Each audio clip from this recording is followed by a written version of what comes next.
Terima kasih Ibu Gembala, Bu Eli. Tadi luar biasa banget, sepertinya kita semua ini perlu ya dengar firman ini di penghujung tahun 2023. Terima kasih juga Kartika sudah kasih firmannya di chat di sini. Anda Bapak Ibu Ibu-ibu bisa lihat di sini firmannya, bisa kita catat di notebook kita juga masing-masing. Thank you so much, jadi bisa memperjelas.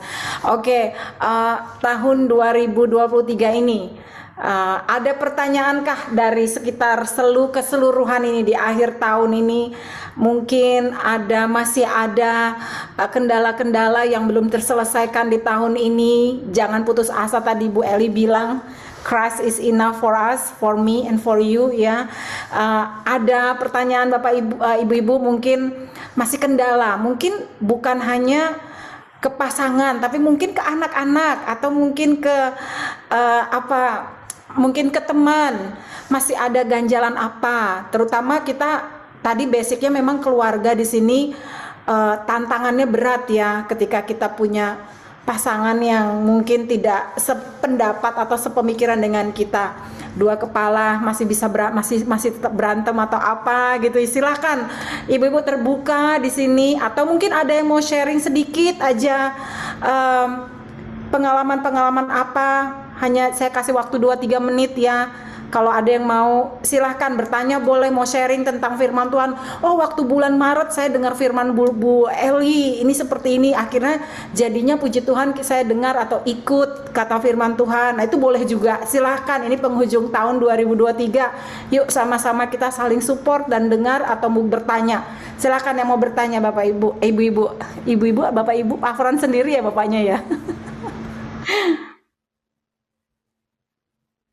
Oke, Bu Eli, ada yang mau bertanya nih Bu Eli nih. Langsung masuk ke chat saya aja. Bu mau bertanya gimana cara mengatasi tawar hati ketika kita melihat masalah yang nggak selesai-selesai. Suami masih bersama wanita tobat dan hutang tambah rumit. Tawar hati. Silakan Bu Eli. Ini pertanyaannya kayaknya sulit ya untuk dijalanin. Maksudnya hidupnya. Silakan Bu Eli. Memang tidak gampang ya kalau kita menghadapi realita yang namanya suami bermasalah, keuangan bermasalah, bahkan ada ibu-ibu yang anaknya juga bermasalah ya. Saya pernah dengar kok curhatan seorang ibu, tidak gampang, anaknya itu cacat 2, suaminya error ya. Habis itu keuangan bermasalah. Saudara bisa bayangin sebagai ibu, dia sampai bilang gini, saya tuh pengen bunuh diri Bu, sudah enggak kepingin, saya tuh enggak kuat. Saya cuma bilang gini, semua yang kita alami, semakin kita tawar hati, semakin kecil kekuatan. Dan orang yang tawar hati, itu dalam penilaian ujiannya Tuhan, saudara itu gagal. Orang tidak boleh tawar hati, berarti iman saudara itu kurang percaya sama Tuhan. Ya sudah dijalani, toh kasih Kristus itu sebagai penolong dalam kesesakan. Sudah percayalah. Saudara cuma bilang gini, Tuhan aku percaya sudah. Setiap kali yang membuat kita tidak melihat jawabannya Tuhan, itu karena perkataan kita, rasa percaya kita sama Tuhan dan doa-doa kita. Makanya doa yang paling luar biasa itu cuma mengucap syukur. Saya kalau doa sudah ada banyak minta-minta sama Tuhan. Ya, tawar hati itu bilang gini, Tuhan terima kasih aja semua buat keuangan yang Tuhan berkati. Buat suami yang baik, walaupun realitanya memang hancur saudara, bukan baik, keuangan bukan baik, tapi waktu kita bersyukur di dalam doa, itu langkah iman yang Tuhan nilai.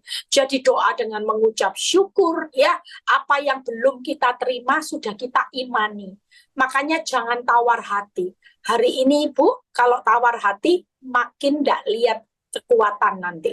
Ibu makin lemah, Ibu tidak akan lihat mujizat karena Tuhan tidak akan melakukan mujizat buat orang-orang yang tawar hati. Sementara ibu hari ini ngalami masalah, butuh mujizat loh ini. Kalau kita tidak butuh mujizat gimana? Utang sudah, loh ada loh jemaat saya, utang itu sudah tidak bisa bayar, disita semua asetnya aja sudah tidak cukup.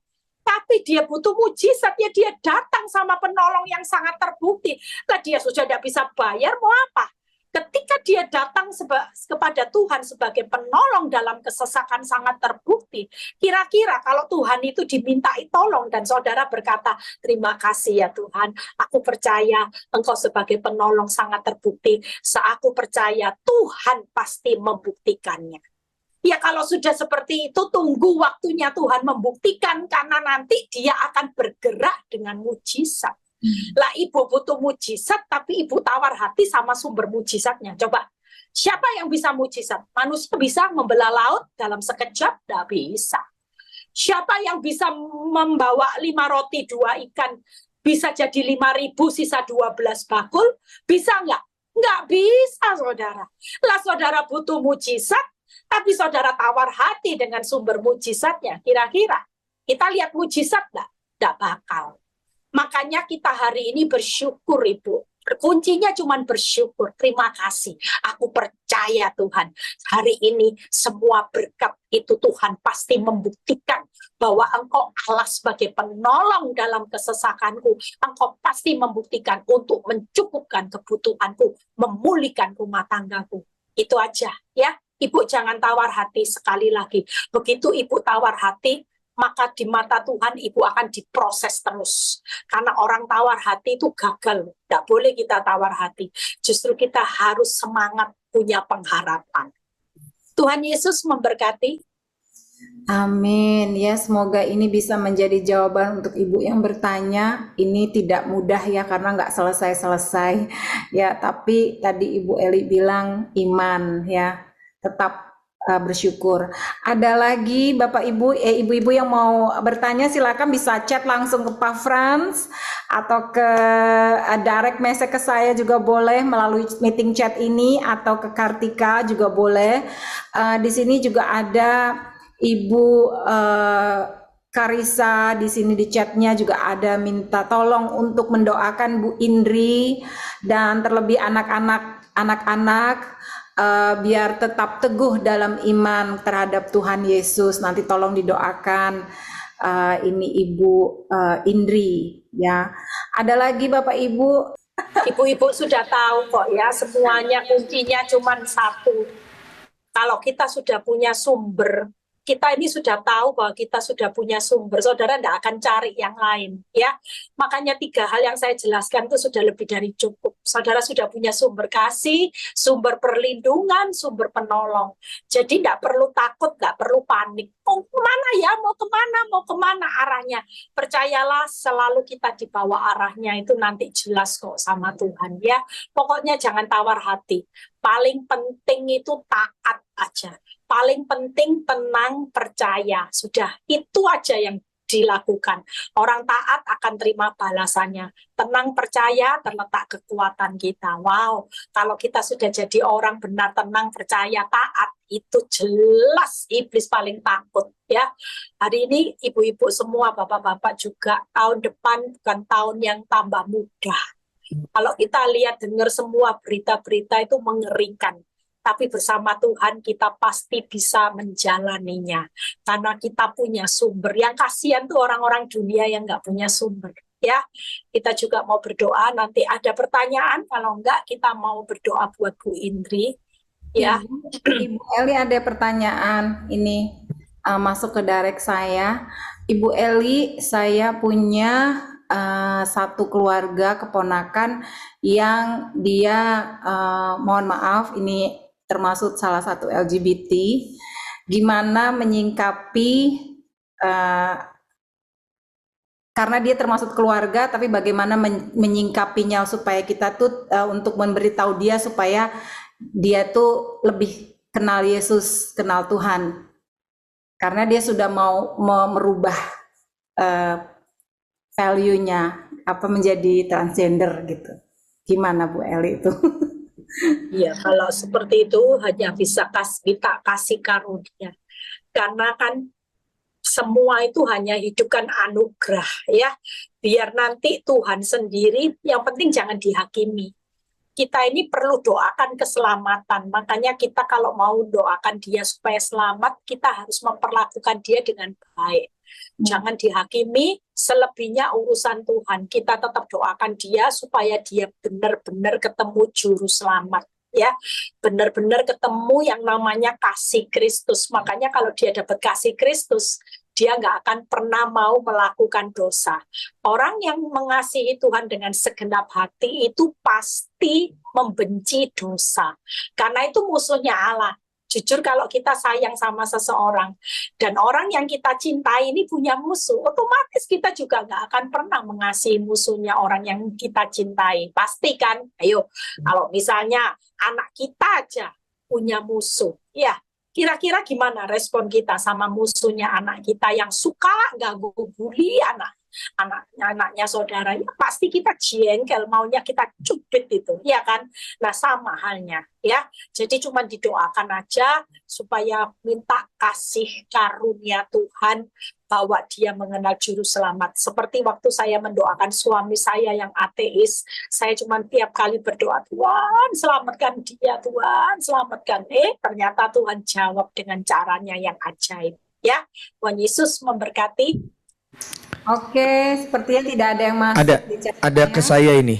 Ada pertanyaan ke saya, Bu. Bagaimana cara mengatasi anak yang marah karena papanya selingkuh? Katanya begitu ya. Bagaimana cara mengatasinya? Yang kedua, nanti tolong doakan. Ada seorang ibu minta didoakan supaya karena suaminya itu berselingkuh, kemudian si wanita tobatnya itu kalau mau diputusin dia mengancam bunuh diri, dukung dalam doa gitu ya. Jadi Ya, memang setiap anak pasti terluka. Anak saya juga. Biarin aja, nggak apa-apa. Tuhan itu nanti tahu kapasitas. Dulu saya nggak bisa ngomongin, ampuni papa. Dia marah. Dia bilang, nih mami kalau bisa ngampuni papa, ya sudah. Tapi kita nggak bisa. Jangan paksa kita. Kadang memang anak bisa berbuat seperti itu, tapi waktu itu ibu harus memberikan teladan yang baik. Di depan anak-anak, ibu harus cinta, ya. Ibu harus menunjukkan bahwa ibu itu perhatikan suami, mengasihi suami, terima suami apa adanya. Nah, itu saya praktekkan Ibu.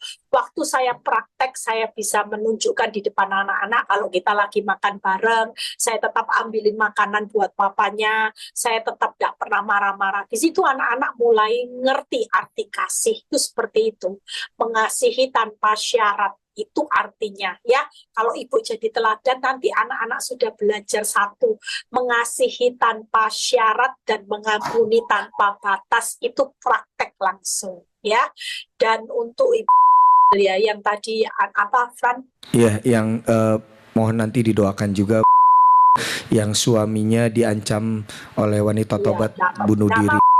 Itu sudah lagu lama. Semua wanita tobat di seluruh dunia.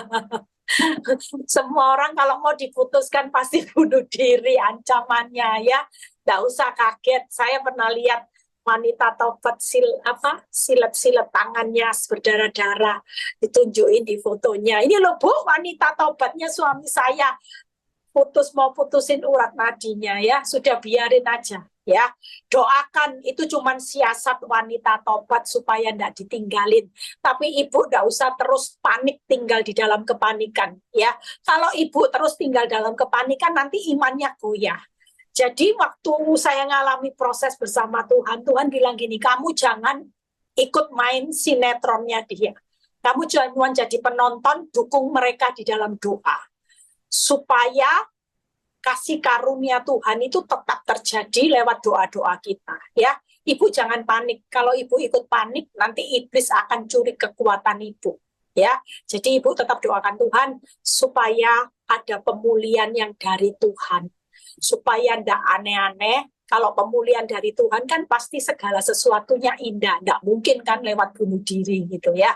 Nanti kalau mati ya mati sendiri dia. Pasti ada ya kan.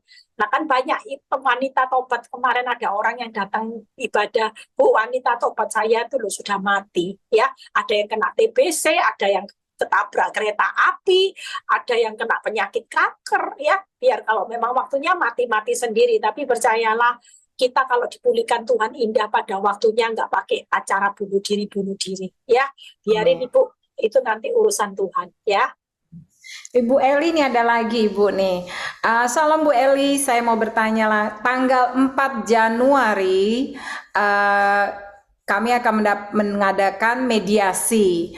Jadi ketika waktu mediasi saya harus berkata apa? Atau saya berkata yang seperti saya alami atau bagaimana ya gitu. Terima kasih. Nah ini yang perlu ya. Ini pembelajaran buat ibu-ibu semua. Siapapun yang digugat di pengadilan, sekali lagi jangan pernah membuka hal-hal yang buruk tentang suami kita di depan hakim. Ya, kalau kita buka, misalnya gini ya, misalnya pertama kali pasti suara dari suami itu suaranya sudah menjelekkan kita karena dia kepingin menceraikan ibu kan. Nah ibu dituduh, ibu ini seorang istri yang nggak bisa ini, kurang perhatian semua. Nah begitu ibu diajukan mediasi, ibu pasti dikasih pertanyaan sama hakim. Ibu, menurut ibu gimana suami ibu? Jangan pernah ngomong buruknya suami. Ibu katakan gini, saya tahu saya menikah bukan dengan orang yang sempurna, jadi saya hari ini menerima dia apa adanya. Saya tidak akan pernah membuka keburukannya karena saya mengasihi dia. Saya mau mempertahankan rumah tangga ini dengan kasih Kristus. Dan saya tidak ada hal yang buruk dari suami saya karena saya tahu setiap manusia itu pasti bukan orang yang sempurna. Dan saya menerima kekurangannya. Itu yang diucapkan ibu, karena ketika hakim melihat ibu tidak membicarakan hal yang buruk, berarti hakim ini akan penuh belas kasihan juga suara hatinya, ngerti ya? Walaupun ibu dijelek-jelekkan, dia punya belas kasihan. Tapi kalau ibu sudah ngomong, oh dia selingkuh hakim, dia kurang ajar, dia juga tidak nafkahi saya.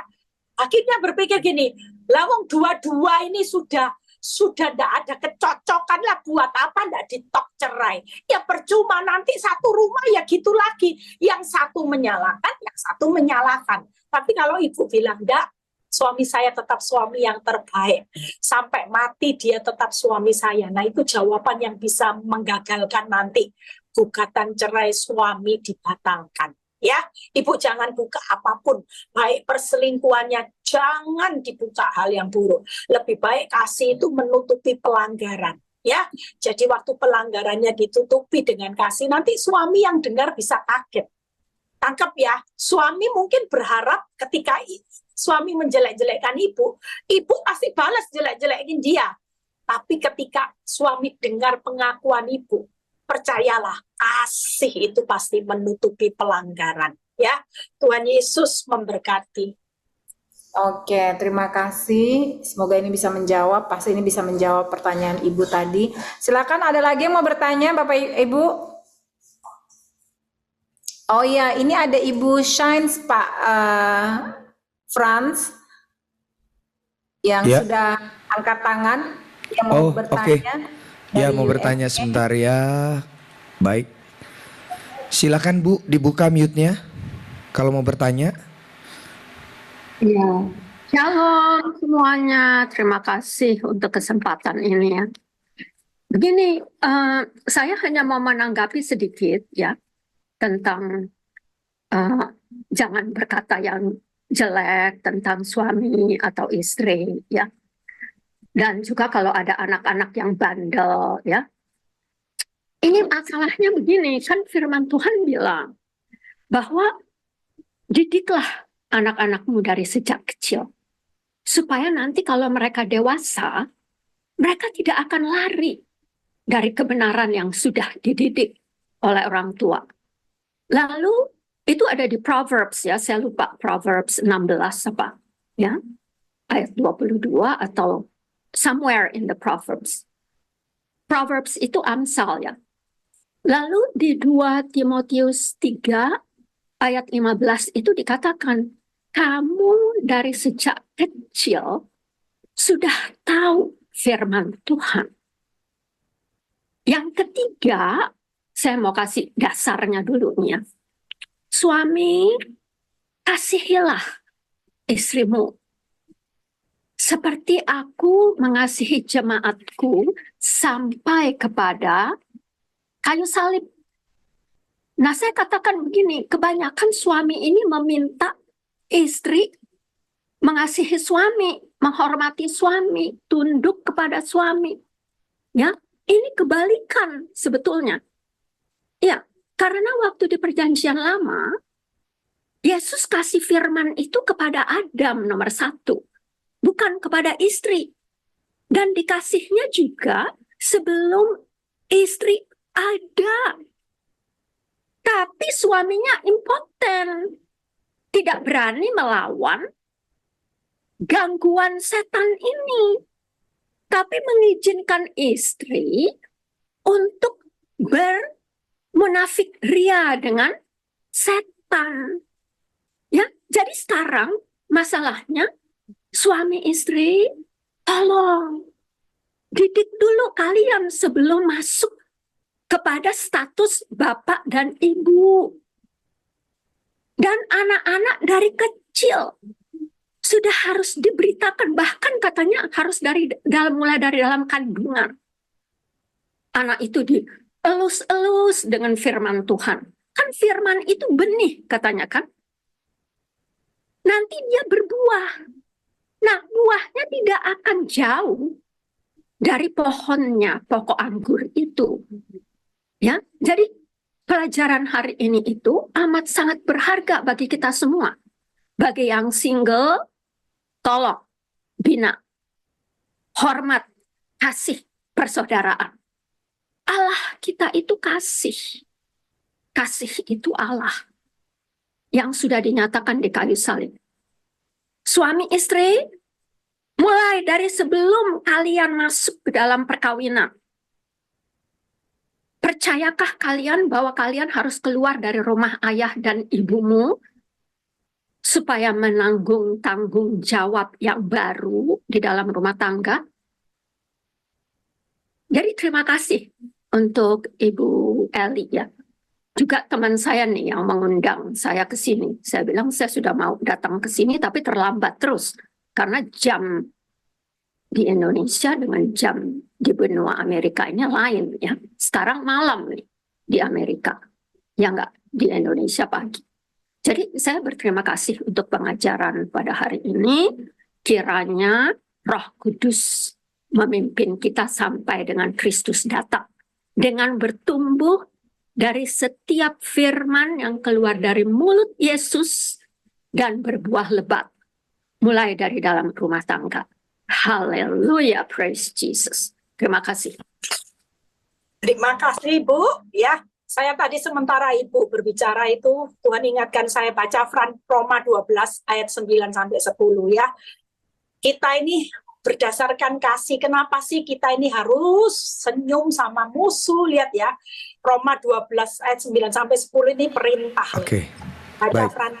Ya, Roma 12 ayat 9 dan 10. Hendaklah kasih itu jangan pura-pura. Jauhilah yang jahat dan lakukanlah yang baik. Hendaklah kamu saling mengasihi sebagai saudara dan saling mendahului dalam memberi hormat. Wow, luar biasa ya kasih Tuhan itu ya. Jadi kalau kita mengasihi orang itu jangan pura-pura loh saudara. Amen. Sering kali kita ngomong gini, kamu ini cantik. Tapi coba kita di belakangnya pasti ngomong gitu. Mukanya lo berubah, mencek. Nah itu pura-pura. Itu sama aja saudara sedang melanggar firman loh. Kalau kasih itu jangan pura-pura, suruh menjauhi yang jahat, lakukan yang baik. Jadi hari ini ibu-ibu maupun bapak-bapak kalau sedang disakiti orang, sudah tulus Lakukan yang baik, jauhi yang jahat, saling mengasihi dan mendahului memberi hormat. Jadi jangan tunggu orang lain berkata maaf dulu baru saudara gampang ngomong maaf. Sudah hari ini sebelum berakhir tahun 2023, saudara yang punya musuh, saudara yang disakiti orang, yuk mendahului memberi hormat. Sapa lewat WhatsApp. Sorry ya, kalau aku ada salah, aku minta maaf selama ini. Sudah. Walaupun saudara tidak salah, Bu Eli, tidak apa. Karena kasih yang tulus itu saling mengasihi, melakukan yang baik, dan hari itu harus menjauhi yang jahat, mendahului memberi hormat. Ya, jadi setelah Zoom ini selesai, ibu-ibu yang punya beban, misalnya Roh Kudus ingatkan, nama si A. Ini orang yang jengkelin hati bertahun-tahun. Yuk, kalau kita mau bahwa kasih itu tidak pura-pura, saudara akan lakukan itu dengan tulus. Kirim makanan, ya, mau Natalan, yuk. Kirim makanan sama mertua, sama ipar. Sudah ini waktunya saudara melakukan, ya. Tuhan Yesus memberkati.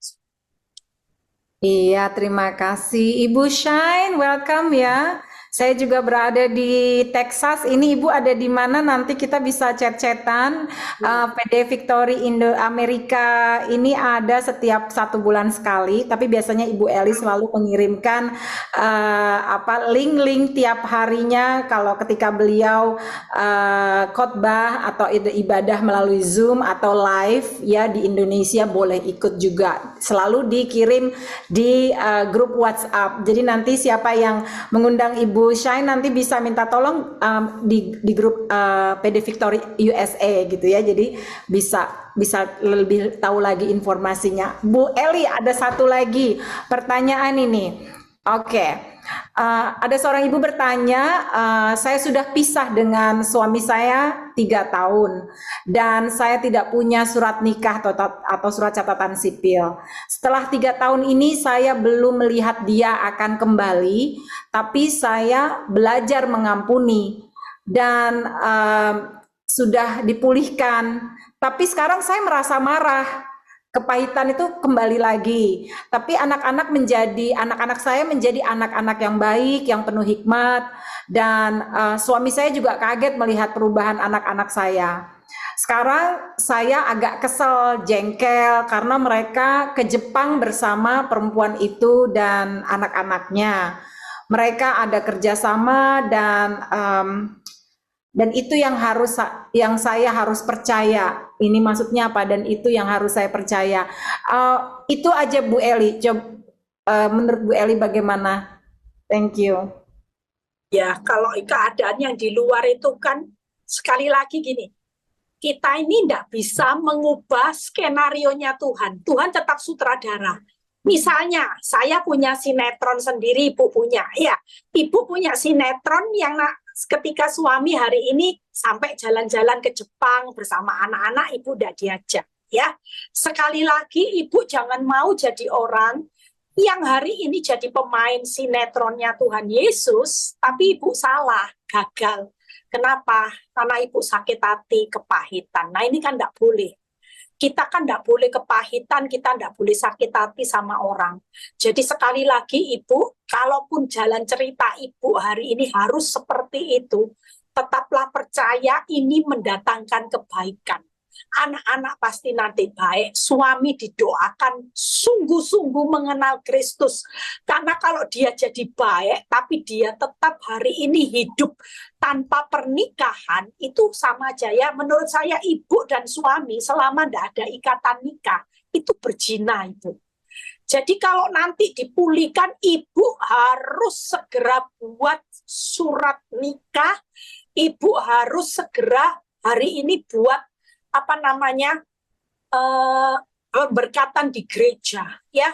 Itu yang perlu Ibu. Kalau enggak nanti sepertinya kumpul kebo gitu ya. Zina itu enggak boleh juga di mata Tuhan. Bersyukur loh anak-anak bisa jadi baik ya. Itu kasih karunia anugerah ya. Makanya Ibu, kalau menurut saya dulu saya malah ngajari orang ekstrim. Kalau enggak ada surat nikah, jadi lebih baik jangan satu rumah. Ya kan? Nah, kalau satu rumah melakukan hubungan seks itu berdosa loh. Itu ada hitungannya juga. Lah kalau sudah tidak satu rumah, ibu lebih merdeka, tidak jadi orang berdosa di mata Tuhan. Ngerti?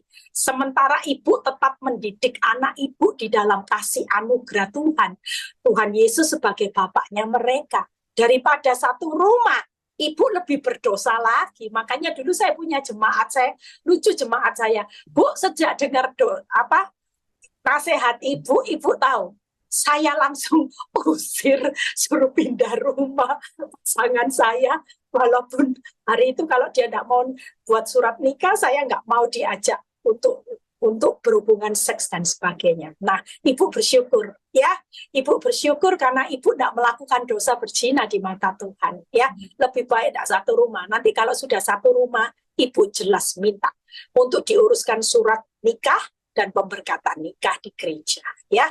Tuhan Yesus memberkati. Iya, Bu Eli, ini tadi maksudnya yang dia bilang ya, saya sudah pisah dengan suami 3 tahun. Jadi sebenarnya ini dapat masukan lagi, mereka tuh nikah di gereja, tapi tidak buat surat catatan sipil. Itu Ya, kalau sudah nikah di gereja ya sudah, itu juga sama sih di hadapan Kristus yang nggak jadi masalah. Kalau yang bikin surat, nggak ada surat di gereja, nggak ada pemberkatan, itu kumpul kebo benar-benar gitu ya. Jadi ibu nggak apa-apa, bisa tetap berharap suatu kali pasti dipulihkan. Karena apa yang dipersatukan Tuhan dalam pernikahan yang kudus tetap akan dipersatukan oleh kembali ya. Jadi ibu tetap berharap nggak usah sakit hati walaupun anak diajak ke Jepang sama wanita tobat, doakan supaya Allah itu tetap melakukan kehancuran hubungan mereka berdua dan suatu kali suami ibu harus kembali. Karena kalau suami ibu terus hidup dalam perzinahan, matinya nanti kemana? Makanya itu jadi pergumulan setiap kita. Jangan cuma berpikir suamimu balik, tapi pikirkan keselamatan suami itu jauh lebih penting. Kembali kepada Tuhan Yesus itu jauh lebih penting ya. Tuhan Yesus memberkati. ya, terima kasih Bu Eli.